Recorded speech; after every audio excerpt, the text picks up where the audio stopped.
another day in Bronie's world for our very first at Bronie's desk with Pharmacist Ben for 2024. And what a fun time we've had this morning already with Ben not being able to get on. Anyway, let's get going because we're running a little late now. And so Ben, you may have seen that I had a request for you to talk about, look into how people seem to get mold into their lungs. And that's right. Okay, so here's the deal. You know, we live in a world where we like to have enemies, bad guys. We're sitting here and the bad guys attack us. And the medical folks, they like to promote that because it makes us feel like we're not responsible for anything and we're just sitting here and we just get attacked by bad guys. Mold lives everywhere. Your entire body is filled with mold everywhere. You've heard the term microbiome, right? Yes. You've heard that term. So what is the microbiome? What is the microbiome, Ron? It's this. Oh, look, it's the stuff in the stomach. Simple. It's very simple. It's the O-M-E, like biome, yeah. O-M-E means universe, like home, right? O-M-E, scientists and biochemists and biologists, we want everybody to understand what we're talking about. So language, the words in biochemistry and biology all have a logic to them. So for example, when you hear the word cyte, C-Y-T-E, that means cell. So if I tell you keratinocyte, you have a cell that makes keratin. Melanocyte, a cell that makes melanin. So in the language of science is very specific and very important because it allows people to communicate to each other. So when you hear words, the suffix, you know what a suffix is and a prefix? Have you heard that term, suffix and prefix? Suffix is the end of a word, a prefix is the beginning of a word? Yeah. Am I being too, I mean, I don't want to make you on the spot here. But you're the only one here, and I can't talk to anybody else. So you're the only one here. Yeah, so they're all there. I know, but I can't talk to everybody, and I can't have them respond. So I'm using you as my representative. So in science, we want everybody to understand what we're talking about. So we use common prefixes and suffix. A suffix is the end of a word. A prefix is the beginning of a word, right? So if you have a carcinoma, carcin, what do you think about a carcinoma? What's the prefix? Carcin, it means cancer. Everybody knows if I say carcinoma, everybody knows it's cancer, right? Because carcinogenic, carcinoma, carcin is the prefix for cancer. So everybody knows. In biology, ome means the universe of, or the world, or the home. So the microbiome is the home of microbiology. Microbiology is small biology. Micro means small. Okay, am I making sense here, Brian? You have to like. Absolutely. I don't want to be okay. Okay, good. So micro means small. Bio means life. Ome means home. So the microbiome means the home of small life. There you go. Right? All right. Fine. So what's the home of small life? It's all the bacteria that live in the body. The microbiome is the home of all the bacteria in the body. Microbiome, the home of the microbiology, the home of the bacteria, the small life. So far, so good? Yes. Yes. Okay, I'm going somewhere with this. Okay. Good. So now you also have in your body, most people don't know this, doctors don't know this, certainly lay people don't know this unless they do research. You also have a virome in your body. A virome. What do you think the virome is based on what I just told you the microbiome is? Like a virus or something, am I guessing? Right. It's logical. This is not, you don't need to have a degree. You don't need to be a doctor. You don't need to go to college for 4 years or 8 years. This is not hard. Virome is the home of all the viruses. In your body, you have a virome. You have a microbiome. That means you have a bunch of bacteria. You also have a bunch of viruses in your body. Did you know this? You have trillions upon trillions upon trillions of viruses in your body right now. Yeah. Everybody does. They have a virome. Okay? So is it any surprise? Oh, but before I get into that, in biology, myco, M-Y-C-O, myco, not micro, myco is the prefix for fungus. Okay. Micro, okay? So micro is the prefix for microbiology, is a prefix for small biology, bacteria. Virome, or vir, is the prefix for viruses. Well, guess what else? In your body, you have a mycobiome. The mycobiome. What do you think the mycobiome is? Well, you just said a fungus, didn't you? It's all the fungus in your body. Your body's filled with fungus, filled with mold, filled with yeast, filled with it. Head, top of your head, bottom of your feet, tip, head to toe, filled with fungus, mold.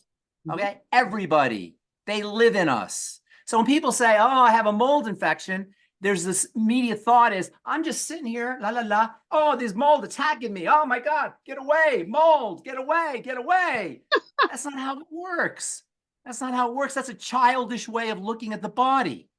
The body's filled with it. When people say they have a problem with mold, what's really happening is it's a balance issue. The mold are overgrowing. And the mold are overgrowing because the body is out of balance. It's not, now, can you live in a house with a bunch of mold and a bunch of mold? Yes, that can happen. But mold are everywhere. You can't, if you live in a house that's filled with mold, yes, you have a problem. But you can't hide from mold. What makes mold especially problematic, this is unbelievable when I tell you this, is you can't kill them. They live on dying material. So wherever there's things dying, you're going to have mold. And because there's always things in the body dying, and there's always things in nature dying, you're always going to have mold. So you can't really get rid of mold, and mold live in the body anyway. What you have to do is restore the balance. The balance in our bodies has been thrown off. One of the major balances in the body is between bacteria and fungus. And it turns out that fungus makes things that kill bacteria, and bacteria make things that kill fungus. They kill each other. They live in balance. This is how nature works. It's balance. It's not like I'm just sitting here and the mold are attacking me. It's like we're out of balance. And why are we out of balance? Because we eat crappy. We're starving of correct nutrients. We don't breathe. We have lots of stress in our life. We polluted our water and our air and our food. So of course everything's out of balance. So when people say they have a mold problem, what they're thinking in their head, oh, I'm just sitting here and the mold are attacking me. No, you're out of balance. And so the trick is to restore balance. So the question becomes, how does it get out of balance so we can restore the balance?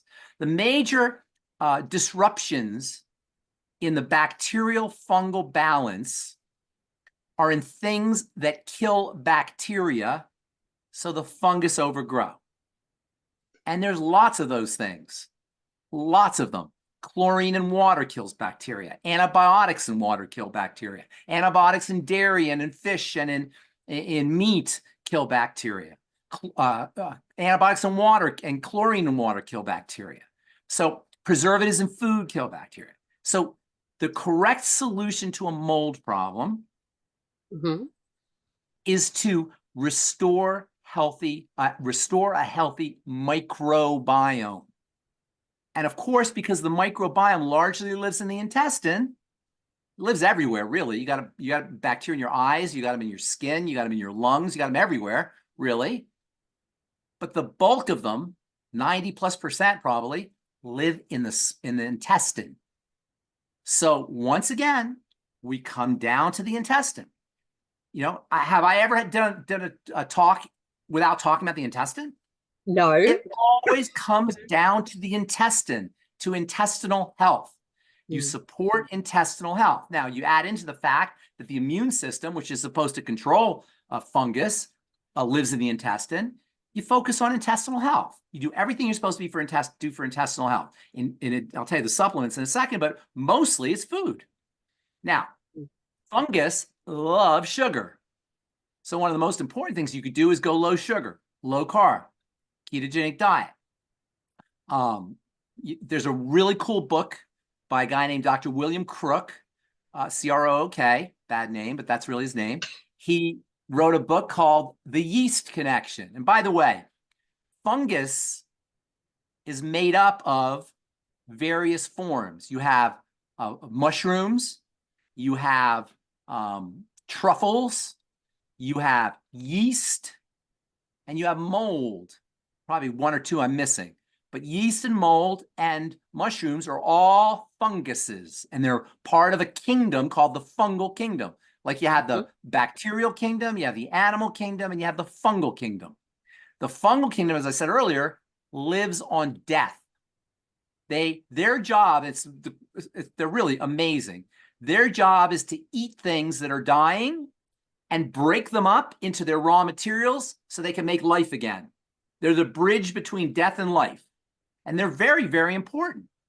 The problem with fungus when it comes to fungal infections is they're almost impossible to kill. There's very little things that will kill fungus. In fact, there's not even drugs that really will do it. There are a couple, but they don't work very well and they're super powerful. So God forbid if you were to get a mold infection, there's a couple of really bad ones, fungal infections, and there are invasive fungus. It's not like, there are funguses that can cause invasiveness, and there's a couple really bad ones, and there's a couple that are becoming an epidemic almost in third world countries and soon in second and first world countries. So it could be a very serious problem. I didn't mean to make light of it because they can attack and they can be invasive. In fact, hospitals are one of the places where they occur, but they only attack when the system is weak, when the system is somehow compromised. So people in hospitals are more prone to get them. People who aren't healthy are more prone to get them. People who are nutritionally deficient are more prone to get them. So the trick to dealing with fungal infection is to make the body strong. And this is so important. And I really want to emphasize this because you sent me another letter that really highlights this.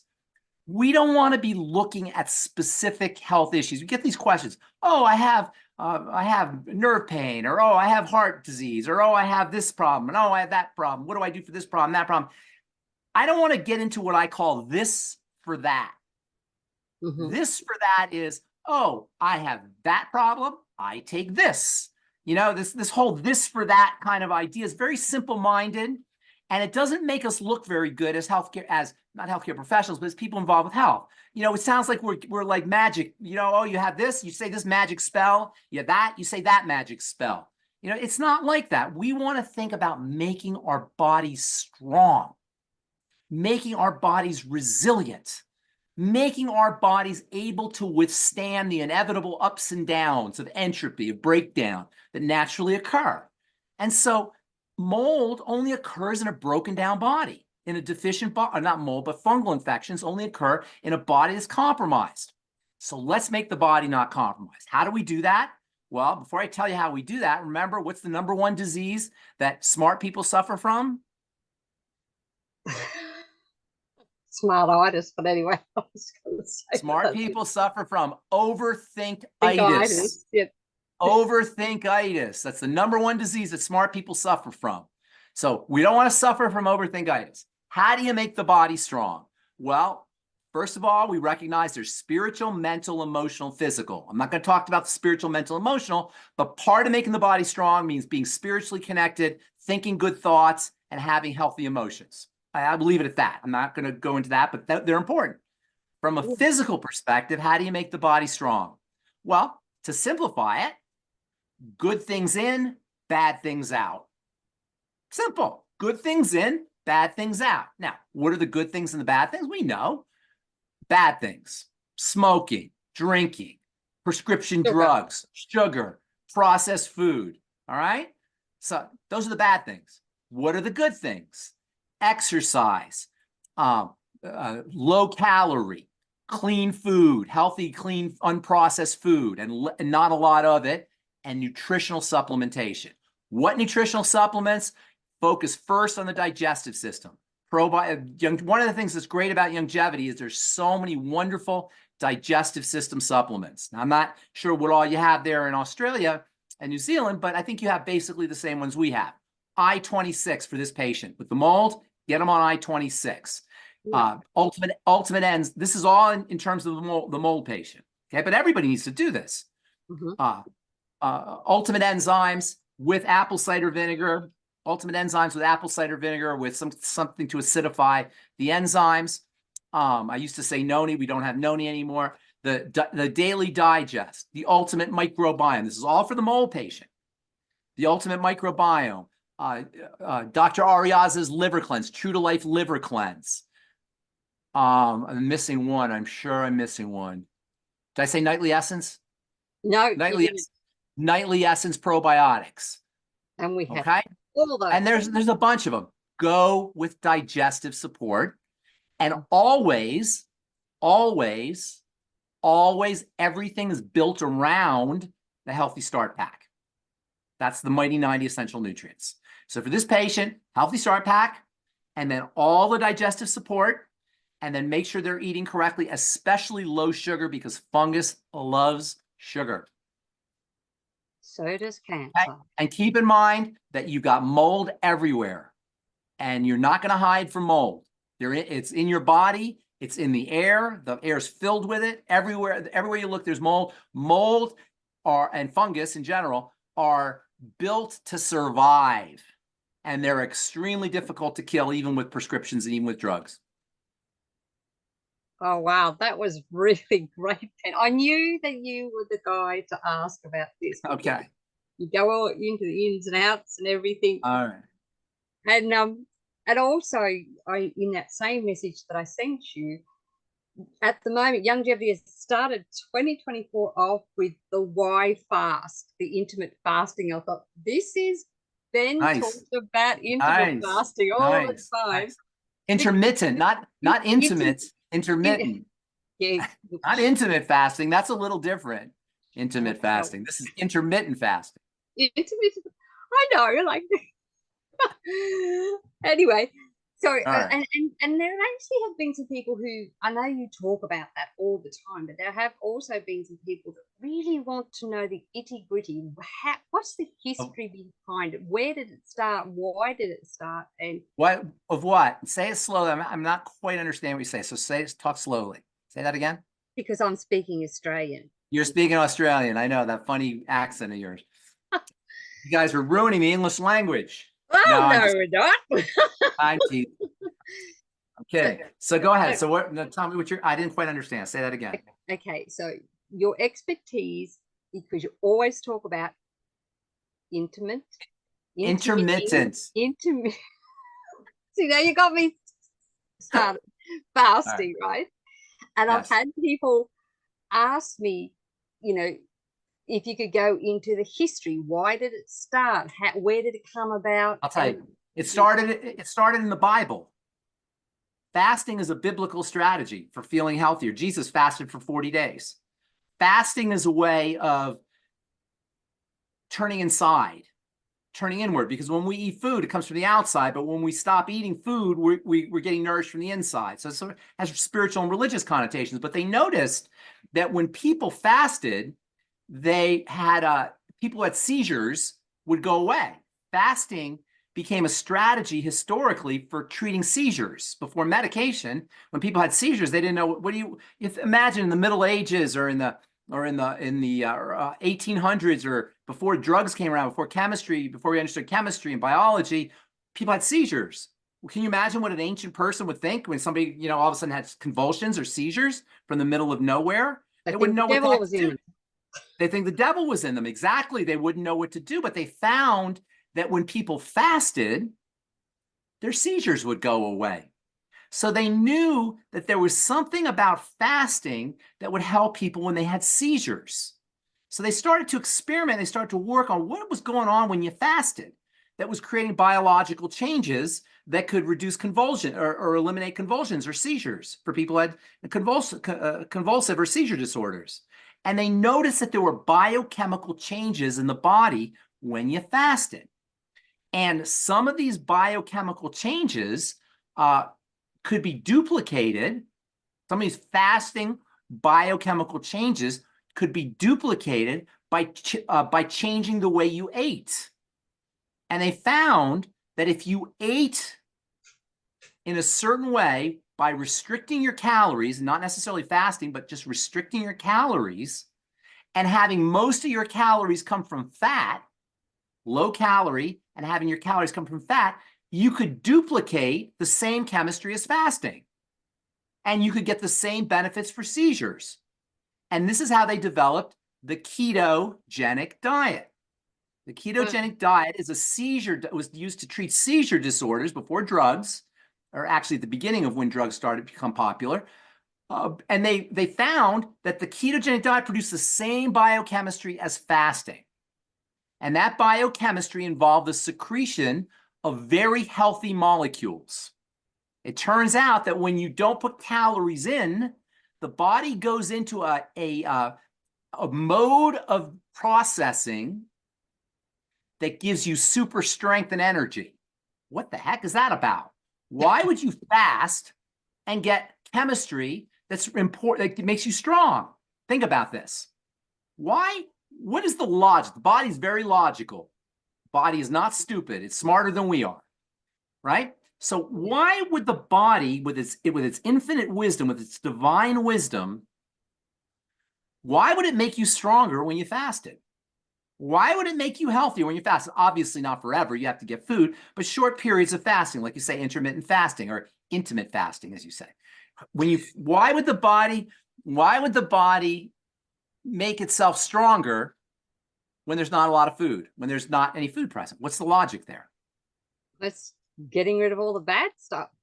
No, that does happen, but that's not the logic. Well, it actually is burning the fats that you have there and giving. Why would it serve the body's purposes to make you stronger, make us stronger when we don't have food? What? It put you in survival mode. Why? Keep going. You're on the right track. Keep going. Well, imagine you're a caveman. Imagine you're a prehistoric person, right? Yes. Say, and you're starving. If the body gets stronger, now you can go out and find food. Yes, true. So the body makes you stronger so you can go out and find food. How clever. Isn't that brilliant? When you don't have calories in, the body goes into a secondary mode of generating energy, an emergency way of generating energy that makes you really strong. So you can go out and find food. Now, it only works in the short run. You'll starve to death if you don't eventually get food. But in the short run, you'll get more powerful. And this is why fasting is so beneficial, intermittent fasting. Quick, small bursts of starvation kick in this emergency energy mode. And by the way, the opposite is also true. When you eat all the time, the body gets weaker. Yeah, it makes you tired. Yeah, it not only makes you tired, that's right, because it takes a lot of processing. I tell people, I make a joke, but it's not a joke. It's really true. Eating's for kids. When you get older, you don't eat to eat as much. And it becomes a choice because you see, food, when you eat a food, your digestive system requires nutrients to process that food. You need to use vitamins, and you need to use minerals, and you need to use fats, and you need to use amino acids to produce the chemicals that are helping you digest. So eating costs us nutrition. Now, in a perfect world, the food you eat will replace the nutrients plus extra that it costs you. But we don't live in a perfect world. We live in a very imperfect world, especially with our food.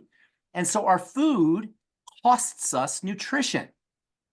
Our food is costing us the nutrients that we could be using to fight disease or to build muscle or to grow connective tissue. So the question becomes, as we get older, do I want to spend my nutritional resources digesting that hamburger, or do I want to spend my nutritional resources building muscle and growing and repairing and having beautiful skin and having a strong heart and having a powerful, robust, resilient immune system? And so that becomes the choice as we get older. And nutritional supplementation, which we're so big on, obviously, can help you because it will allow you to get nutrients in your body without you having to eat. Now, you got to be careful here because you do need to eat. I'm not saying don't eat. You do still need to eat, but not as much as we think we need to. You still need to eat, but we need the nutrients. You see, there are two kinds of components to food, to good food. There's two components. There's three components to bad food, but there's two components to good food. The two components to good food are the calories, which give you energy, and the magical pixie dust that allows us to activate the calories, to turn them into energy. The magical pixie dust is called the mighty 90 essential nutrients, the vitamins, the minerals, the amino acids, and the fatty acids. That's magical pixie dust that turns the calories into energy. If you don't have the magical pixie dust, the calories can't get turned to energy. And the body will take those calories and store them as fat. Do you understand what I'm saying? Yes. The magical pixie dust activates the calories so that it can be turned to energy. The more magical pixie dust you have, the less calories you need, because you get more efficient. You're more efficient at turning the calories into energy. Does that make sense? You follow me? Absolutely. Okay. Yeah. So this is the power of the magical pixie dust.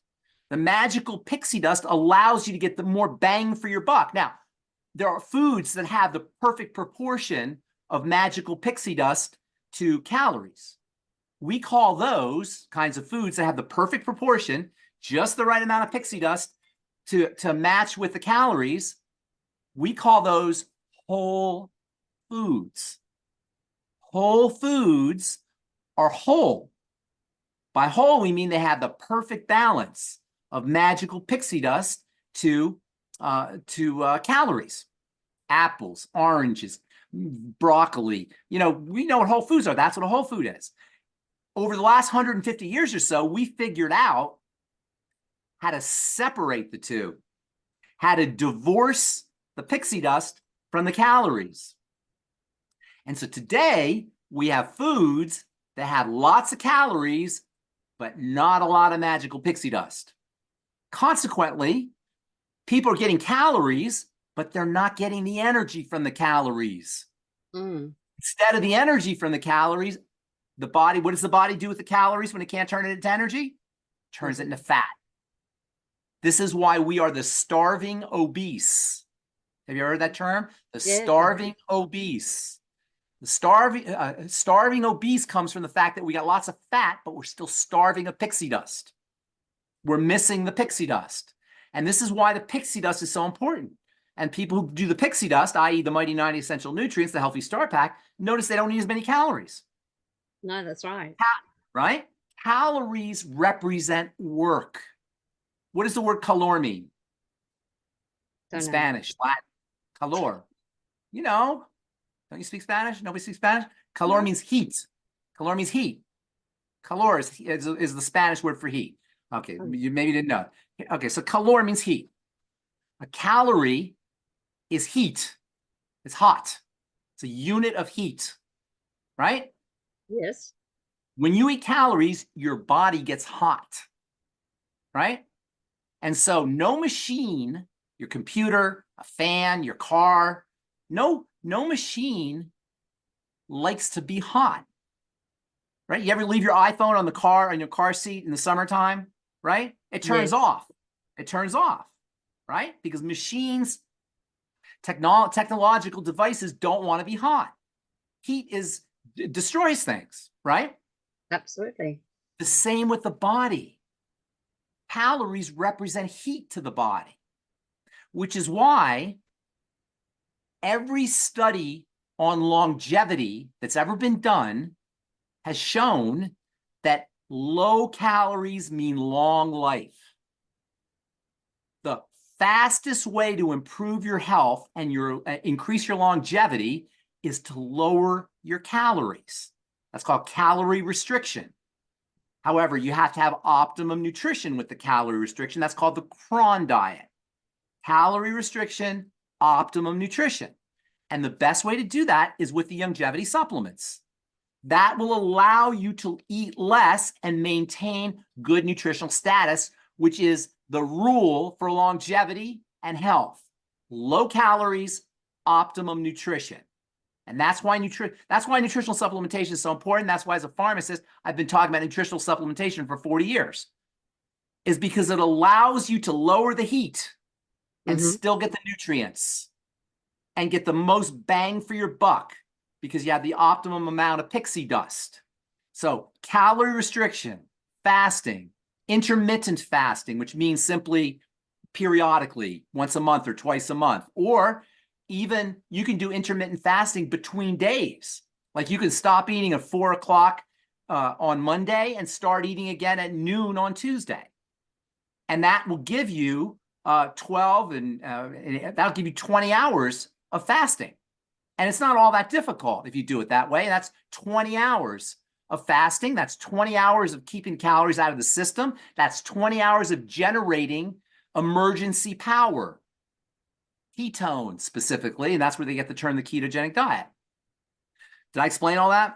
Yes, that's works well, because with the why fast, they even have a beginners, a medium, and a pro, those who can do the longer hours. So you can work your way up to it. And then anyway, that's really great. I didn't know that it helped with seizures. Yes, it's a treatment for seizure disorders. Yep. Because think about it. What's a seizure? A seizure is when the electrical energy is throwing off sparks. It's not running smoothly through the nervous system, through the brain, right? But if you stop the energy, the input of energy, especially from sugar, which is very high energy, you stop the input of energy, everything calms down. Everything slows down. So it kind of makes sense that when you stop eating, everything kind of calms down, including excess energy in the brain. That's wonderful. See, you always learn something new with you, Ben. There you go. All right. All right. Well, we have I'm not sure if Michelle wants to come on, if she wants to unmute, wherever she's disappeared to. I can't see her. Yes. Hello. How are you, Bronie? Hi, Michelle. G'day, Ben. Thanks for. I'm trying to find her. Yeah. Okay. All right. Okay.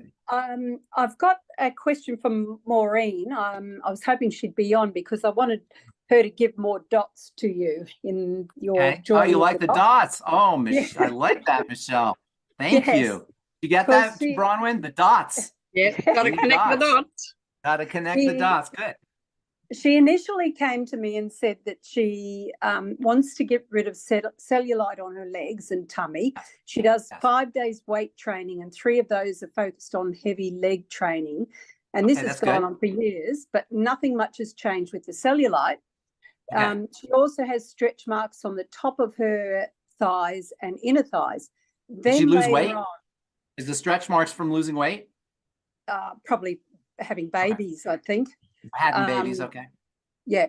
Now, she came later and she said that she's had a problem since she got the flu in 2022. She didn't have the COVID vax, but she can't sleep at night because she has breathing problems, shallow breathing, and lots of congestion in her throat. Okay. So here's the deal. Cellulite is a condition of inflammation and toxicity. Yeah.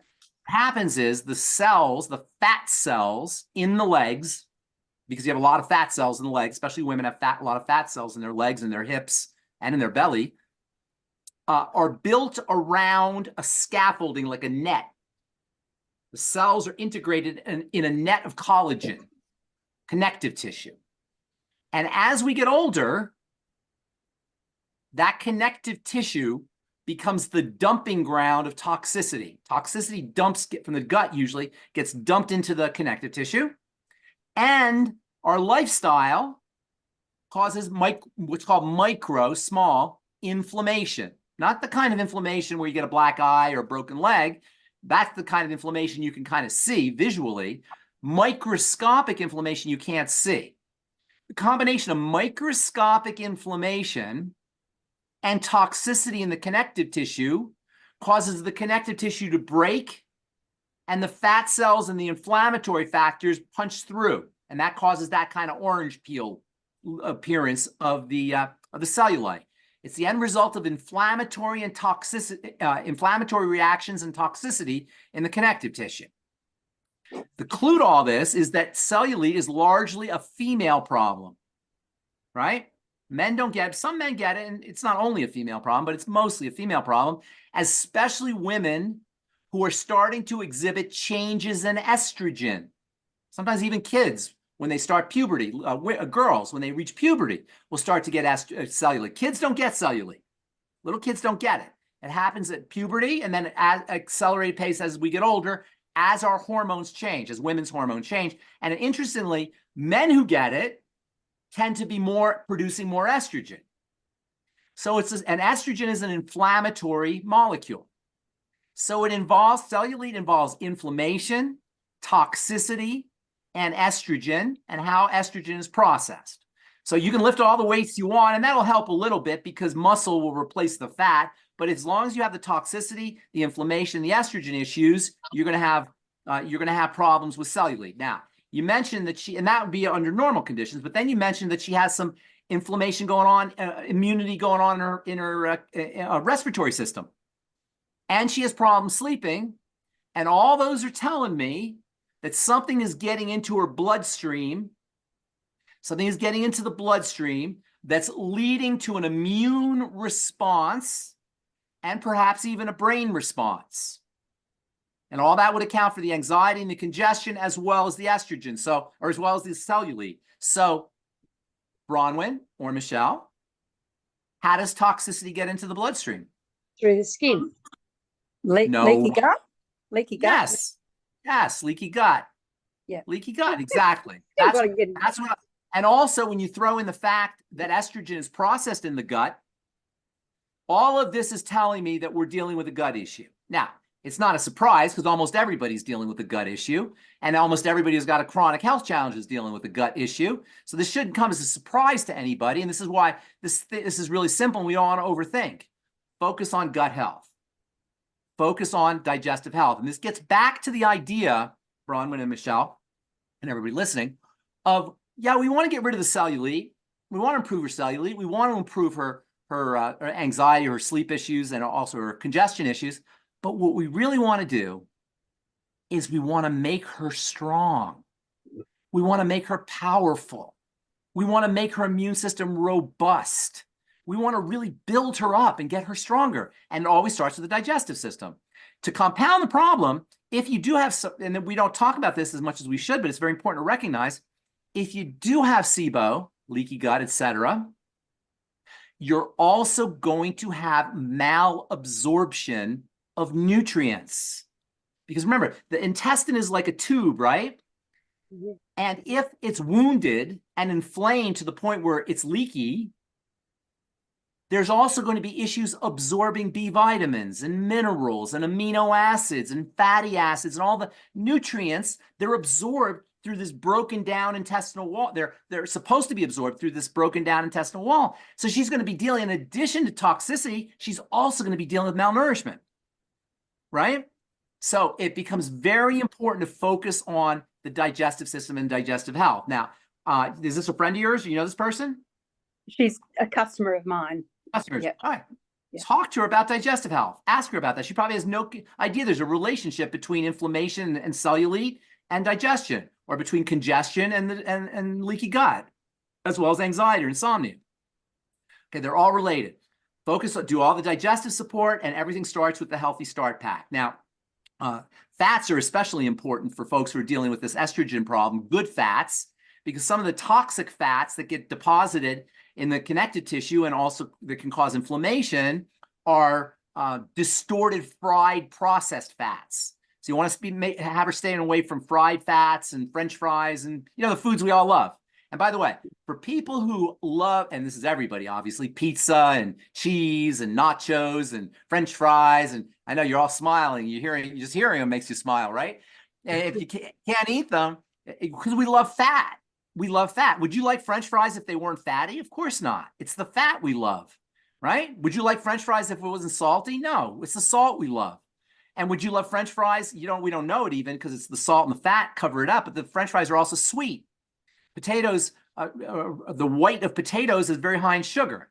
And that's what we really want. So by getting her on, or anybody really who wants to get off of French fries and ice cream and nachos and cheese and pizza, and I mean, I can imagine people are saying, I don't want to get off pizza. But if you did want to get off pizza, essential fatty acids, the ultimate EFAs, are a great way to do that.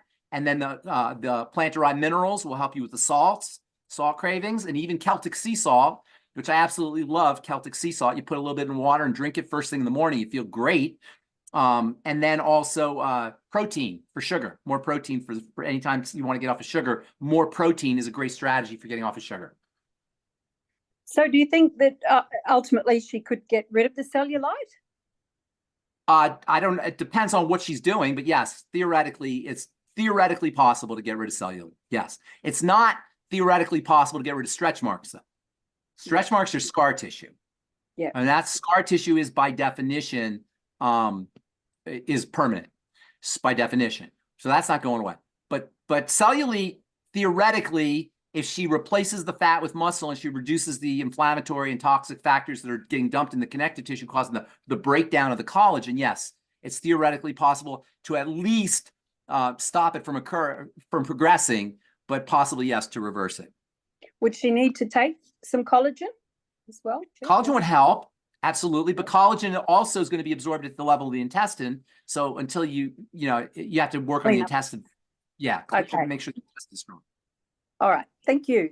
Awesome. Thank you. Thanks so much. Thank you. All right. Thank you, Michelle. And Gracie has a question. Gracie, if you want to, can you unmute?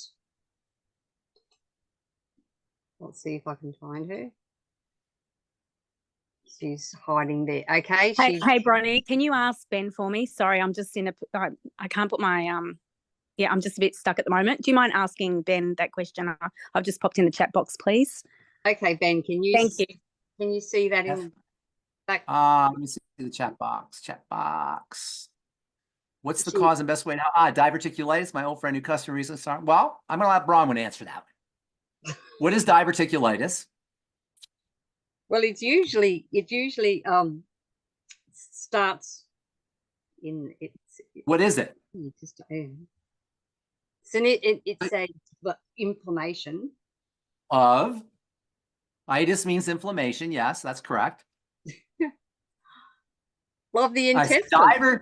Diverticulitis. First of all, there's diverticulosis and there's diverticulitis. Okay? Diverticuli.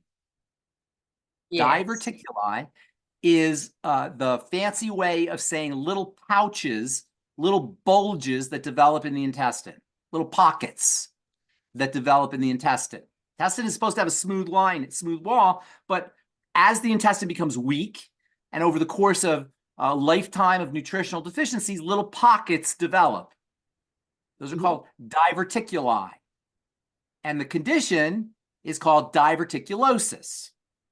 Okay? However, and that's not, you don't even know if you have them. People have them, they don't even know it. However, under certain conditions, such as eating the wrong foods or bacterial infections, you can have them in those little pockets can get inflamed. And this can be very, very serious, even deadly. It can be life-threatening. And it can be, the pain can be absolutely beyond description. And this can happen when bacteria become trapped in these little pockets and food becomes trapped in these little pockets. And you get a major inflammatory immune reaction in the pockets. And that's called diverticulitis as opposed to diverticulosis. So what do? What's the solution? Well, first of all, you never want to have diverticulitis. So if you have a colonoscopy and they tell you got some diverticuli, take it seriously. And what do? The same exact thing that we talk about all the time. You lay off problem foods for one, and that means processed foods. You eat more fiber so things can pass through. You make sure, I forgot to mention this when we were talking about SIBO, you make sure that you're producing enough stomach acid or you're supporting stomach acid production. And by the way, one of the things fasting does is it helps stuff move. I think we talked about this before, that when you fast, everything moves. When you eat, things stop moving. So that's another thing that fasting does, I forgot to mention, is that it improves the movement of things, so improves detoxification. So making sure you're focusing on intestinal health with all of the digestive support. I-26, by the way, would be great for somebody who's dealing with diverticuli. And making absolutely positively be vigilant on avoiding problem foods that feed bacteria in the intestines, SIBO foods, FODMAPs foods. Yeah, we talked about FODMAPs, right? Yes, we have talked about them before. And making sure you're getting enough fiber to pass things through, and then also periodic fasting to improve passing things, improve the movement of things. You don't want food stagnating in the intestine. You don't want it stagnating anyway, but you don't want to stagnate anywhere, right? But especially if you have diverticular disease. Yeah, Gracie added that she had green watery bile and was in her stool, terrified of it popping in her stool, green watery bile in her stool. I'd imagine she didn't. Gracie, that's a liver and a gallbladder issue, and that can definitely contribute to diverticuli. She's got some issues going on there. Yeah, Ben, it was like diarrhea. She said it was very watery.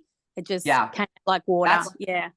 That's a sign of wounding at the water is absorbed through the intestinal wall before you pass the stool. Water is absorbed, but if the intestinal lining is damaged, she's not going to absorb water as well. So she has that's some serious intestinal issues. She might want to have that checked out. Those are some bad signs.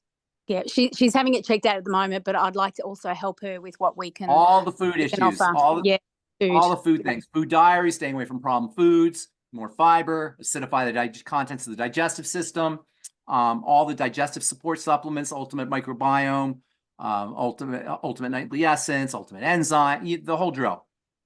True to life. Thank you.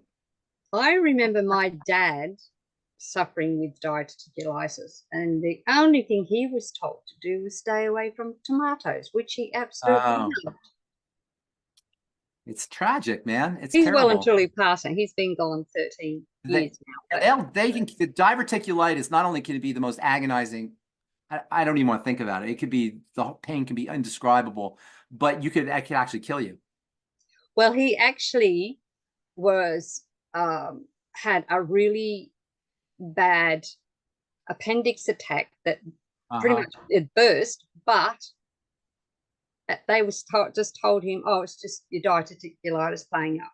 So he nearly died then with that, and he was in hospital for weeks and weeks. That's back in 2020 with 3 different infections because they got it wrong. You know, it's funny because diverticulitis, the intestine really heals itself very quickly. So diverticulitis will resolve itself. I mean, with treatment, and you probably they probably give you antibiotics or something like that, but it can resolve. But it's definitely something that you want to take very seriously.